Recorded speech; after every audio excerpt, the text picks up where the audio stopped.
This one? Yeah, Dr. Wayne, check that.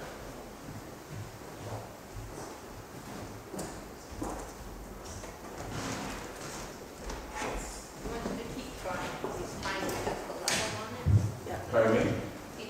They brought it to test Peter's and Tom's trying to adjust the level on it. Okay, thank you. Thank you. I think we are about ready to start. I'm calling the meeting to order, and we have to appoint Peter first to be the meeting chair. And so I would invite a motion, we'll ask Don Reynolds to propose a motion to appoint Peter McDonald as meeting chair. And then second, with Susan Logie, that's Susan Logie. And I'll say, all in favor? Pass. Over to you, Peter. Thank you. A couple of governance motions, which are, for those of us who are not familiar with United Church, we kind of like process a little more than I think we need to.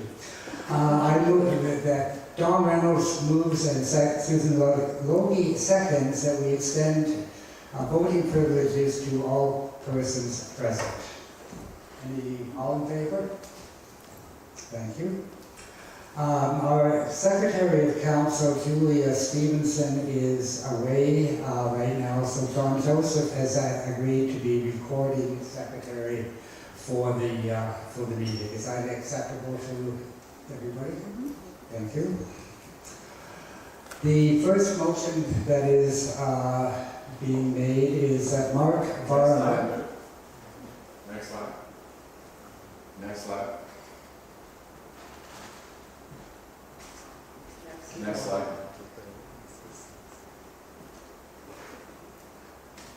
Mark, would you stand up, please, so we know who you Hello. Mark has agreed to let his name stand as a member of the trustees of this congregation, and we are very grateful for that. It's moved by Liz Smith, the new chair of trustees, that he be elected. Is there a seconder? I second that because I'm a trustee. Any discussion? All in favor? Thank you. And the next motion. Next slide. That Susan Logie, who is standing at the back of the room, be elected as chair of the Ministry and Personnel Committee. It's moved apparently by Susan Johnson and seconded by Don Reynolds. Is there any discussion? Trust me, you don't want to discuss this. All in favor? Thank you. Jill Strapp, who is the outgoing chair of trustees, would like to say a few words. And Jill, thank you for your wonderful years of service. Thank you. It has been a privilege to be a chair of trustees for 10 years. We've gone through a lot in those last 10 years. Most of you will recall our redevelopment project during that time.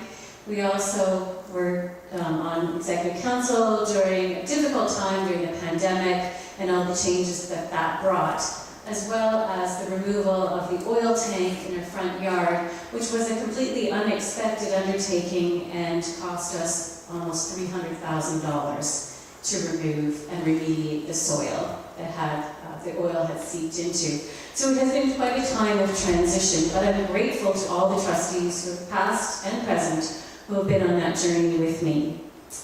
And I won't name everyone, but a special shout out to the people who took on key roles, Pat Morty and Nell Smith, who were in the role of secretary, and to Judy Gasper, who has been our treasurer throughout my time on trustees and before and continues on. So thank you to them for taking those roles.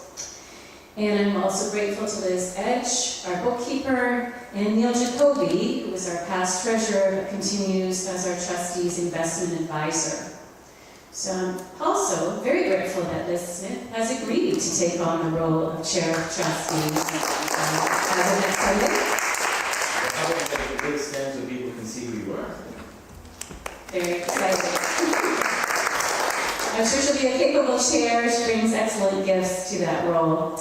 And this is quite a period of transition for our church's leadership.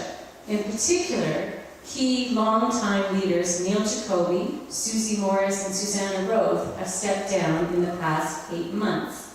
And I want to thank all of them for their endless and tireless volunteer hours and working through some difficult times. There's a lot of behind-the-scene work, I mean a lot, and so I'm really grateful, and they've been really strong leaders, and so I'm happy to have benefited and been part of that team with them.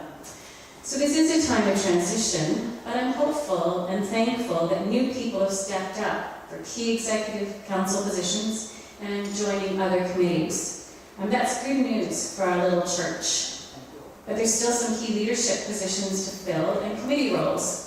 So if you have a particular skill or passion and think that you can dedicate some time to Manor Road, please do speak to Jarvin John Joseph or one of our executive council members going forward. We have a history of past and present strong leadership in our staff and warm community, and have great hope for our future. But like all communities of faith, particularly United Churches and other mainline denominations, these are challenging times for our churches. And I think it's time that Manor Road needs to think about our future too, whether it's looking to collaborate with other churches, whether it's talking about some other ways of doing church, because we are going to be facing a large deficit, and we've been doing that for a number of years, so we need to consider both our fiscal strength and our leadership roles. But again, I am hopeful. I see lots of new faces, I see old faces returning, and there's a real sense of community and warmth, strong leadership with staff and lay leaders. So I wish Manor Road all the best on its future steps. So thank you. Thank you.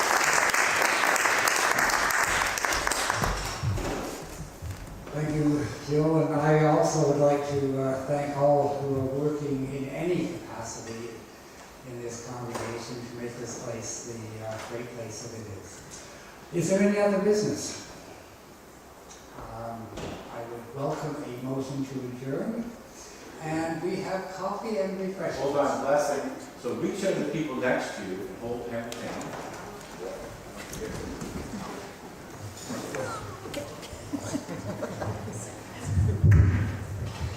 And we'll say, may God bless you and keep you, and may God's face shine upon you and grant you peace. And together let's say, let the sun shine in. Let the sun shine in. Amen.